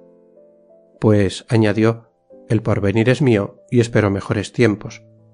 Si sigues sirviéndome, aseguras tu suerte, y soy muy buen amo para privarte de ella despidiéndote como deseas». Este proceder hizo que los mosqueteros tuviesen en mucho la política de D'Artagnan. El mismo Planchet quedó atónito de admiración y no volvió a hablar de marcharse. Los cuatro jóvenes hacían vida común.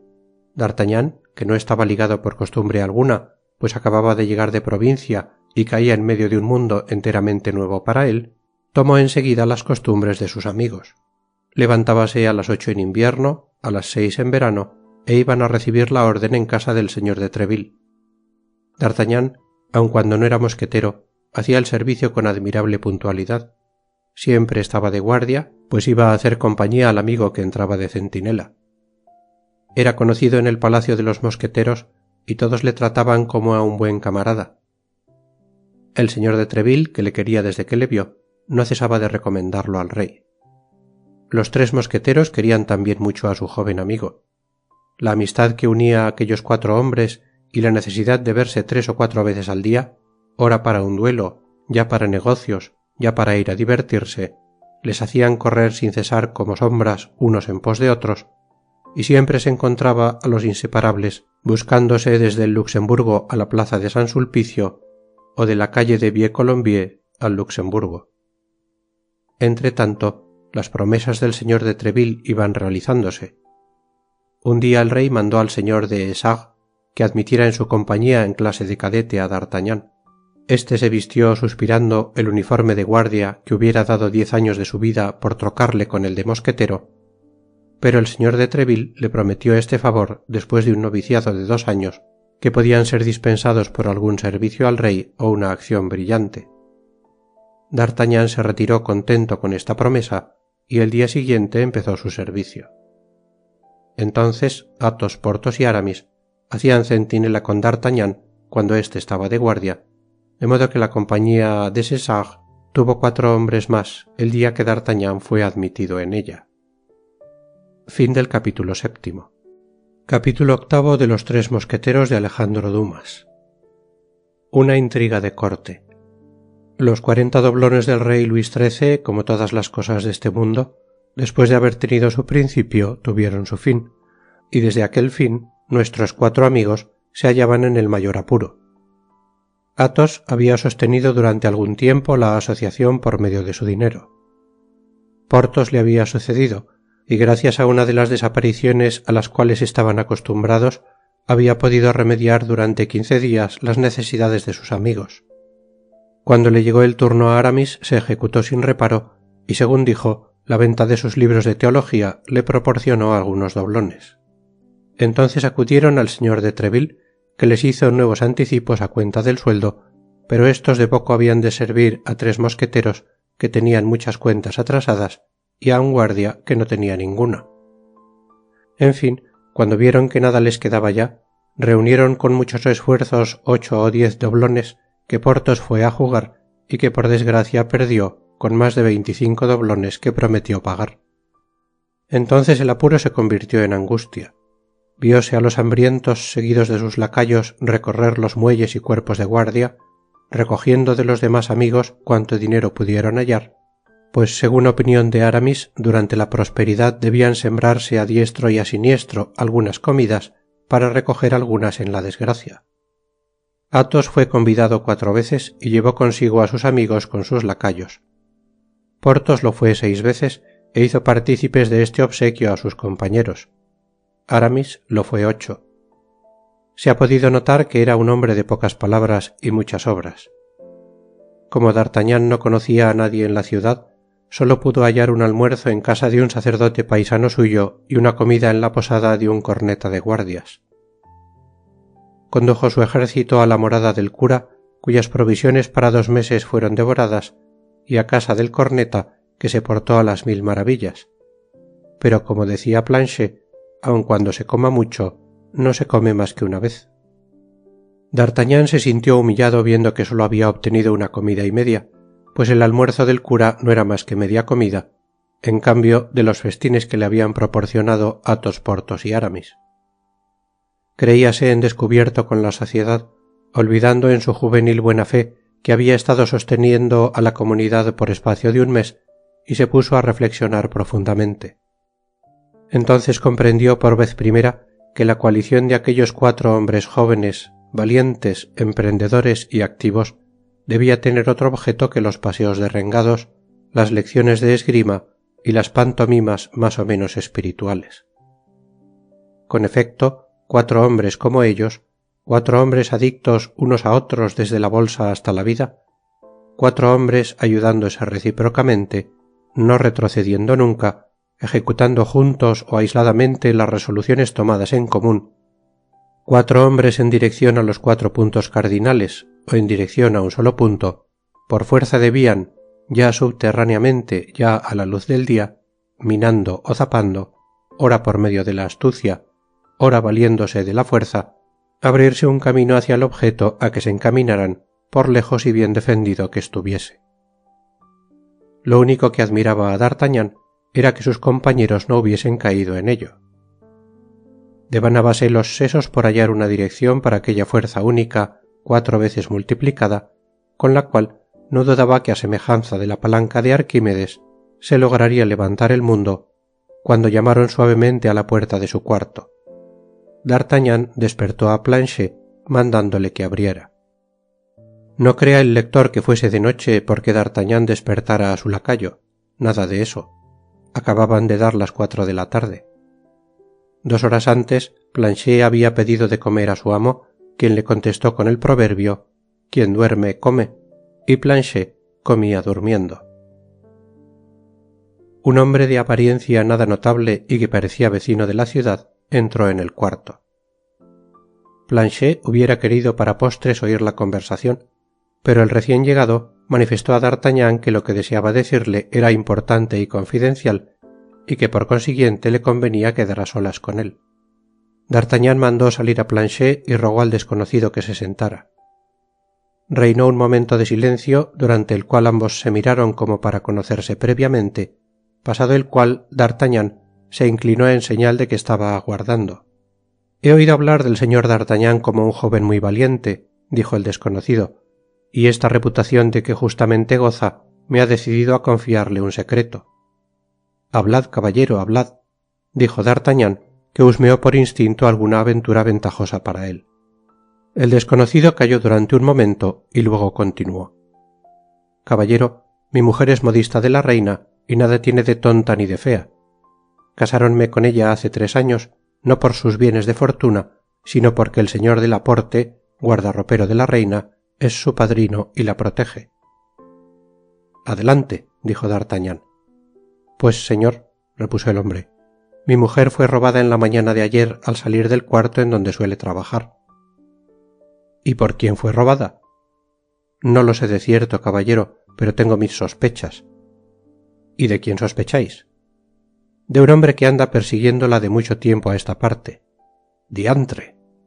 «Puede que me equivoque, pero estoy convencido de que en este asunto más ha intervenido la política que el amor». decís que más la política que el amor, repuso D'Artagnan meditabundo. ¿Y qué pensáis de todo esto?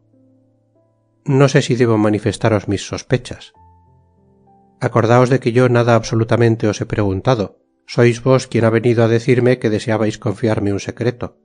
Obrad como mejor os parezca y aún estáis a tiempo para retiraros. No, caballero, os tengo por un joven de bien y os lo revelaré todo. Digo, pues, que no son amores de mi mujer los que me la han sustraído, sino amores de una dama de alta categoría. ¿Acaso los amores de la señora de Bois Tracy? Dijo D'Artagnan, que en presencia de un desconocido trató de aparentar que estaba enterado de los negocios de la corte. Pico más alto, caballero, más alto. ¿De la señora de Aiguillon? Más alto. ¿De la de Chevreuse? Más alto, mucho más alto. ¿De la...? D'Artagnan se detuvo. Sí, sí, respondió el desconocido asustado y en voz tan baja que apenas podía oírsele. ¿Y con quién? ¿Con quién ha de ser sino con el duque de...? ¿El duque de...? Sí, señor, continuó el desconocido, dando a su voz una entonación aún más sorda. ¿Pero cómo lo sabéis? ¿Que cómo lo sé? Sí, ¿cómo lo sabéis? No me vengáis con palabras a medias, de lo contrario. Lo sé por mi mujer, caballero, por mi misma mujer. ¿Y ella por quién lo sabe? Por el señor de Laporte. ¿No os he dicho ya que es ahijada del señor de Laporte, hombre que posee toda la confianza de la reina?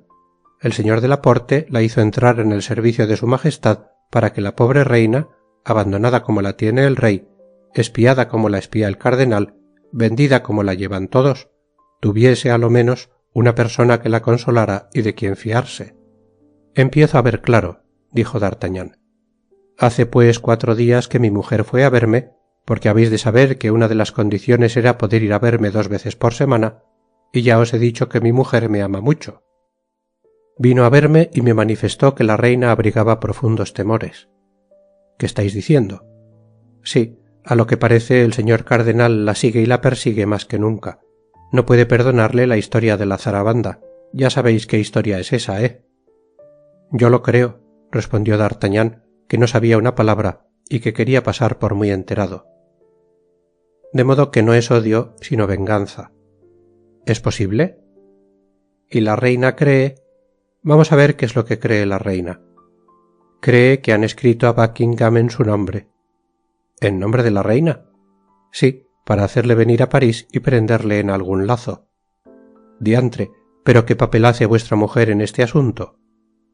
Saben que es muy adicta a la reina y tratan de separarla de su señora, o intimidarla para que revele los secretos de la reina, o seducirla para servirse de ella como de un espía. Es probable, dijo D'Artagnan, pero ¿sabéis quién es el hombre que la ha robado? Ya os he dicho que quería saberlo. ¿Cuál es su nombre? Mucho pedís. Solo me consta que es una criatura del cardenal, su alma. ¿Le habéis visto alguna vez? Sí, señor, mi mujer me lo enseñó el otro día. ¿Tiene alguna seña por la cual pueda conocérsele? Yo lo creo. Estatura alta, pelo negro, color moreno, mirada penetrante, dientes blancos y una cicatriz en la sien. «Una cicatriz en la sien», exclamó D'Artagnan. «Dientes blancos, mirada penetrante, color moreno, pelo negro y estatura alta. Es mi hombre de Meung». «¿Vuestro hombre decís?» «Sí, pero esto no hace al caso.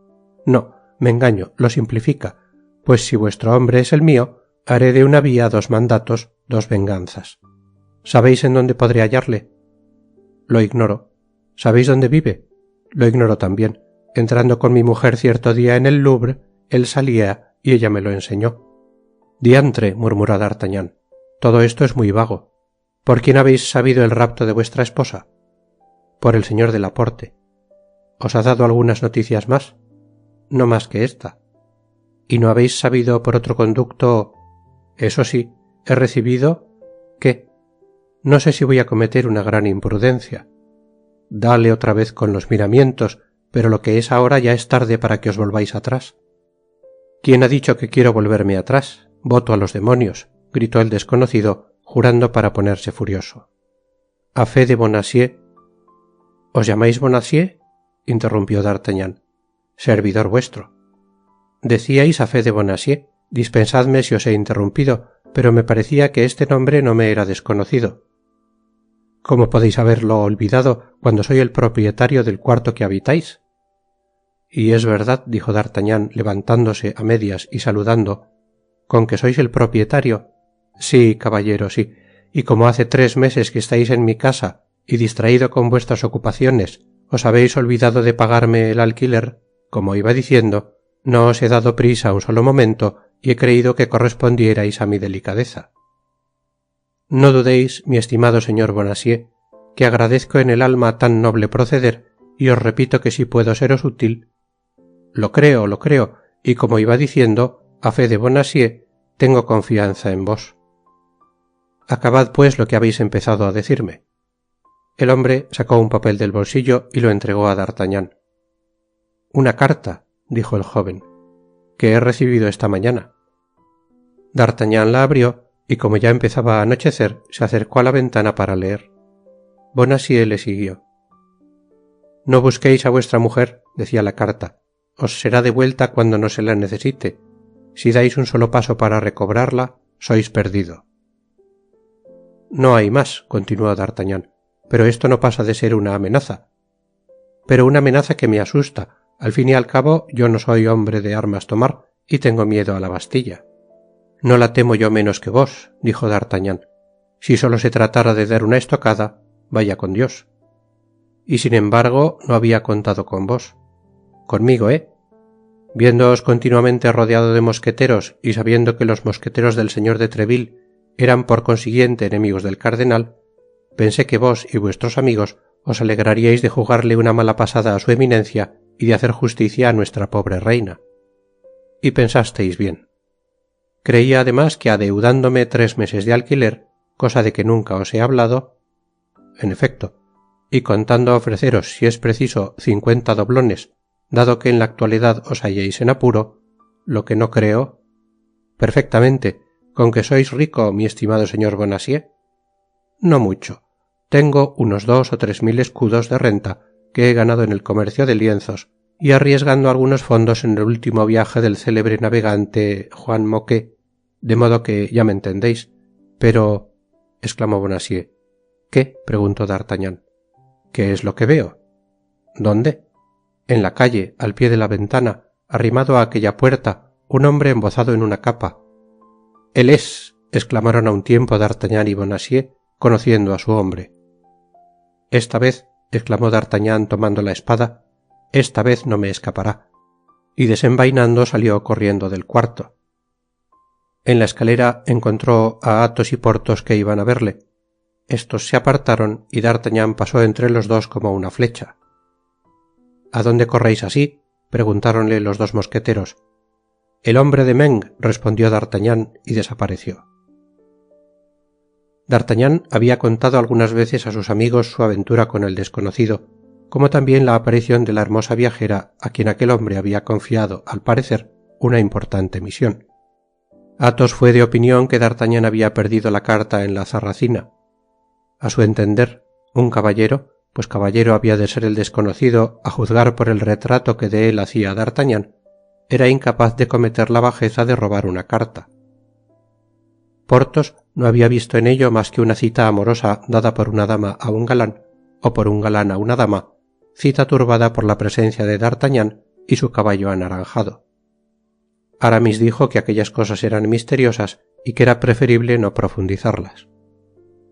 Por las pocas palabras proferidas por D'Artagnan, vinieron en conocimiento del asunto de que se trataba, y como creyeron que en cuanto hubiese hallado a su hombre o perdídole de vista, D'Artagnan volvería a su casa, prosiguieron su camino. Al entrar en el cuarto de D'Artagnan no hallaron a nadie, pues temiendo el dueño de la casa las consecuencias del encuentro entre el joven y el desconocido, había considerado prudente tomarlas de Villadiego, conforme en esto con lo que de su carácter manifestara él mismo. Fin del capítulo 8. Capítulo 9 de los 3 mosqueteros de Alejandro Dumas. D'Artagnan pintándose a sí mismo. Según lo previeran Athos y Porthos, D'Artagnan volvió a su casa al cabo de media hora, sin haber hallado a su hombre que había desaparecido por encanto. Nuestro joven recorriera espada en mano todas las calles inmediatas, pero sin hallar cosa que se pareciera al que iba buscando, y acabó por donde hubiera debido empezar, esto es, llamando a la puerta junto a la cual había visto al desconocido. Pero en vano dio 10 o 12 aldabazos, pues nadie respondió, y los vecinos que acudieron al ruido, apareciendo en el dintel de las puertas o asomando la nariz a la ventana, dijéronle que la casa cuyas aberturas permanecían cerradas hacía 6 meses que estaba deshabitada. Mientras que D'Artagnan recorría las calles y llamaba a la puerta, Aramis se había reunido con sus amigos, de modo que al volver D'Artagnan a su casa encontró una buena compañía. ¿Qué tenemos?, preguntaron a un tiempo los 3 mosqueteros, viendo entrar a D'Artagnan cubierto de sudor y el semblante contraído por la ira. ¿Qué ha de haber?, contestó echando la espada sobre la cama, sino que ese hombre es el diablo en persona. Ha desaparecido como un fantasma, como una sombra, como un espectro. ¿Creéis en aparecidos?, preguntó Athos a Porthos. Yo no creo sino lo que veo, y como nunca he visto aparecidos, no creo en ellos. La Biblia, dijo Aramis, nos obliga a creer en ellos.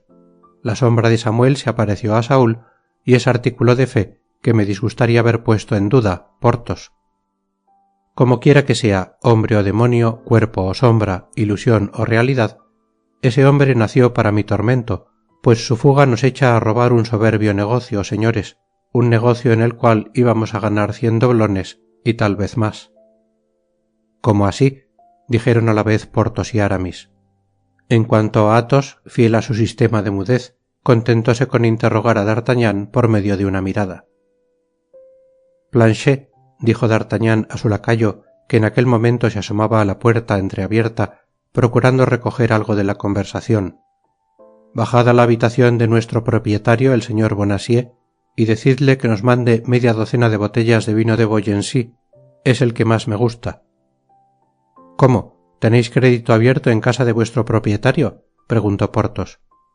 Sí, respondió D'Artagnan, desde hoy, y perded cuidado. Si es malo el vino que nos mande, le diremos que nos dé otro mejor. Conviene usar y no abusar, dijo sentenciosamente Aramis.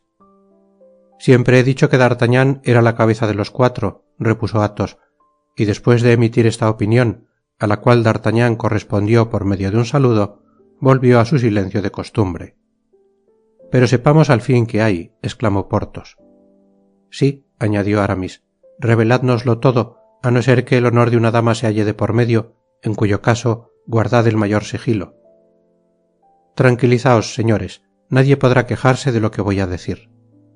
Y entonces contó palabra por palabra lo que acababa de pasar entre él y su huésped, y cómo el raptor de la mujer del digno propietario era el mismo que le había insultado en la posada del franco molinero.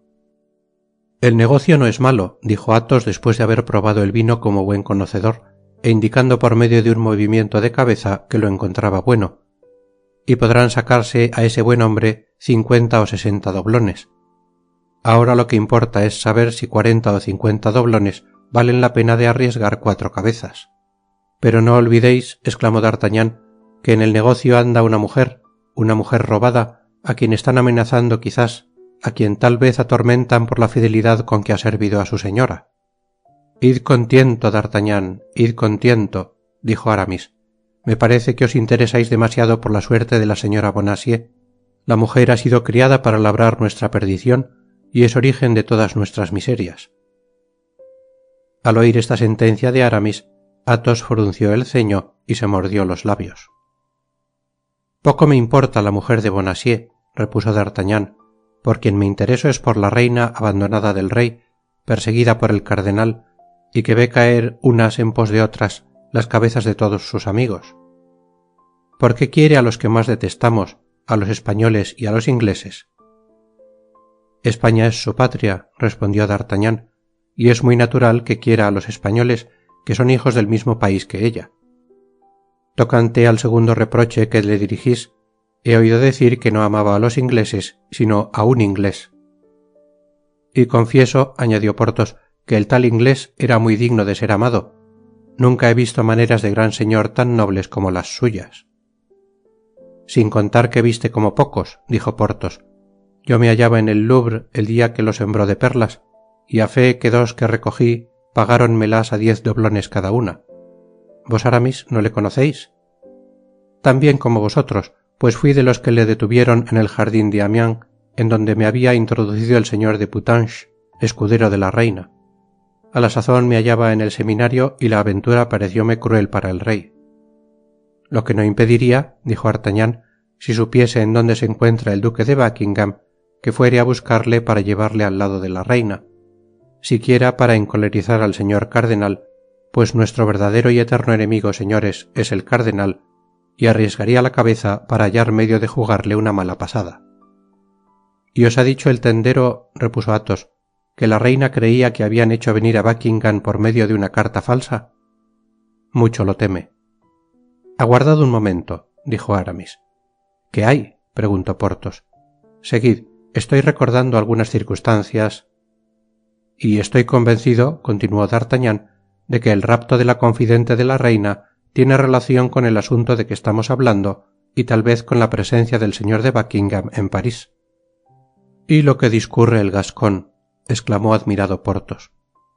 Me gusta en extremo oírle hablar, dijo Athos. Su acento me divierte. Oíd, señores, dijo Aramis. Oigamos a Aramis, dijeron los tres amigos. Hallándome ayer en casa de un sabio doctor en teología a quien suelo consultar. Athos se sonrió. Vive en un barrio desierto, continuó Aramis, conforme exigen sus gustos y su profesión. En el momento que salía de su casa, aquí Aramis se detuvo. Acabad de una vez, exclamaron los oyentes. En el momento que salíais de su casa. Se observó que Aramis hacía un esfuerzo sobre sí mismo, como un hombre que tratando de decir una mentira se ve detenido por algún obstáculo imprevisto. Pero los ojos de los tres amigos estaban clavados en él y aguardaban con la boca abierta, por lo que era ya imposible retroceder. El doctor tiene una sobrina, prosiguió Aramis. Ah, tiene una sobrina, dijo Porthos. Señora muy respetable, añadió Aramis. Los tres amigos se echaron a reír. Si os reís o ponéis en duda mis palabras, repuso Aramis, nada sabréis. Somos crédulos como mahometanos y mudos como catafalcos, dijo Athos. Prosigo, pues. La sobrina visita algunas veces a su tío y habiéndola hallado ayer por casualidad en casa de éste, me ofrecí a acompañarla hasta su coche. ¿Con que la sobrina del doctor tiene coche? Interrumpió Porthos, uno de cuyos principales defectos era una gran incontinencia de lengua. Magnífica amistad, amigo mío. Porthos, dijo Aramis, más de una vez os he hecho notar que sois muy indiscreto y esto os pone mal con las mujeres. Señores, exclamó D'Artagnan entreviendo el fondo de la aventura, el asunto es grave. Procuremos no andarnos con bromas si es que podemos. Continuad, Aramis. De repente, un hombre alto, moreno, aire de caballero, así, de la clase del vuestro, D'Artagnan. Quizás era el mismo, dijo éste. Quién sabe, prosiguió Aramis. Se me acercó acompañado de 5 o 6 hombres que le seguían a corta distancia, y con el acento más agradable me dijo: Señor duque, y vos, señora, continuó dirigiéndose a la dama a quien daba yo el brazo. ¿A la sobrina del doctor? Silencio, Porthos, gritó Athos. Sois insoportable. Dignaos entrar en este coche y no tratéis de hacer resistencia alguna ni de mover ruido. Creyó que erais Buckingam, dijo D'Artagnan. En efecto, respondió Aramis. Pero, ¿y la dama? Preguntó Porthos. Creyó que era la reina, añadió D'Artagnan. Así fue, contestó Aramis. El diablo es el gascón, dijo Athos. Nada le pasa desapercibido. El caso es, añadió Porthos, que Aramis es de la estatura del duque y le da cierto aire, pero con todo el uniforme de mosquetero. Yo iba embozado en mi ancha capa, dijo Aramis. En el mes de julio. ¿Quién lo creyera? Repuso Porthos. ¿Teme el doctor que te conozcan? Comprendo perfectamente, dijo Athos, que el espía se dejase engañar por el talle, pero el semblante. Llevaba yo un sombrero de ala ancha, respondió Aramis. Dios mío, exclamó Porthos, cuántas precauciones para estudiar teología. Señores, dijo D'Artagnan, no perdamos el tiempo en chanzas y tratemos de buscar a la mujer del tendero. Esta es la llave de la intriga. ¿Creéis, D'Artagnan, que debemos pensar en mujer de tan baja estofa? dijo Porthos moviendo los labios con desprecio. Es la ahijada de Laporte, el confidente de la reina. ¿No os lo he dicho ya? Además, quién sabe si su majestad ha buscado esta vez apoyo en personas de humilde nacimiento. Las cabezas elevadas se ven de lejos y el cardenal tiene buena vista. Pues bien, exclamó Porthos, empezad por contratar con el tendero, pero a buen precio. Es inútil, pues creo que si no nos paga, cobraremos de otro modo. En este momento sonó ruido en la escalera, la puerta abrióse con estrépito y el pobre tendero entró corriendo en el cuarto donde se celebraba el consejo. Señores, exclamó, salvadme, por Dios, salvadme. Ahí fuera están 4 hombres que vienen a prenderme. Salvadme en nombre del cielo. Porthos y Aramis se levantaron. Un momento, exclamó D'Artagnan, haciéndoles seña de que dejaran las espadas medio desenvainadas. Ahora se requiere más prudencia que valor. Sin embargo, repuso Porthos, no dejaremos que... Dejad obrar a D'Artagnan, dijo Athos. Os repito que es la cabeza de los 4 y declaro desde luego que le obedeceré. Haz lo que quieras, D'Artagnan. En ese momento los 4 guardias aparecieron en la puerta de la antesala y viendo a 4 mosqueteros de pie y espada al lado, vacilaron en dar un paso más. Adelante, señores, adelante, gritó D'Artagnan. Estáis en mi casa y somos leales servidores del rey y del señor cardenal. En este caso no os opondréis a que cumplamos las órdenes que tenemos, dijo el que parecía jefe de la patrulla. Antes os ayudaremos si es preciso. ¿Qué está diciendo?, murmuró Porthos. Eres un tonto, dijo Athos. Cállate. Vos me prometisteis, dijo en voz baja el pobre tendero. Solo podemos salvaros manteniéndonos nosotros en libertad, le respondió rápidamente y por lo bajo D'Artagnan, y si tratamos de defenderos, nos prenderán con vos. Con todo me parece... Acercaos, señores, prosiguió en voz alta D'Artagnan. No tengo por qué defender a este hombre. Le he visto hoy por primera vez, como él mismo puede deciros, con motivo de haber venido a cobrar el alquiler del cuarto. ¿No es cierto, señor Bonacieux? Responded. Es la pura verdad, contestó el tendero, pero este caballero no dice que... Ni una palabra relativa a mí o a mis amigos o particularmente a la reina, de lo contrario nos perdéis a todos y no os salváis. Señores, podéis llevaros a este hombre. Y D'Artagnan puso al tendero muerto de susto en manos de los guardias diciéndole: Vaya si es tunante, pedirme dinero, a mí, a un mosquetero, que le lleven preso. Lleváoslo ya y tenedlo bajo llave todo el tiempo posible, así tardaré más en pagar. Los esbirros se deshicieron en cumplimientos y se llevaron al preso. Al ir a bajar la escalera, D'Artagnan tocó en el hombro del jefe. ¿No beberéis a mi salud y yo a la vuestra?, dijo llenando 2 vasos del vino de Beaugency, que debía a la liberalidad de Bonacieux. Lo tendré a mucha honra, dijo el esbirro, y acepto agradecido. A vuestra salud, pues, caballero. ¿Cómo os llamáis? Boisrenard. Caballero Boisrenard. A la vuestra, caballero. ¿Cómo os llamáis? D'Artagnan. Pues a vuestra salud, caballero D'Artagnan. Y a la del rey y del señor cardenal, añadió el gascón entusiasmado. Quizá el esbirro hubiera dudado de la sinceridad de D'Artagnan si el vino hubiese sido malo, pero como lo encontró bueno, quedó convencido. ¿Qué ruindad es esa?, dijo Porthos cuando los guardias hubieron desaparecido y se vio solo con sus compañeros. 4 mosqueteros permitir que prendan a un desdichado que les llama en su ayuda. ¿Un caballero brindar con un corchete? Porthos, dijo Aramis, Athos te ha dicho ya que eres un tonto y soy de su mismo parecer. Eres un grande hombre, D'Artagnan. Para cuando ocupes el puesto del señor de Treville, te pido que me recomiendes para una abadía. Yo no entiendo ni jota, exclamó Porthos. ¿Aprobáis lo que D'Artagnan acaba de hacer? No solo lo apruebo, respondió Athos, sino que le doy mi parabién.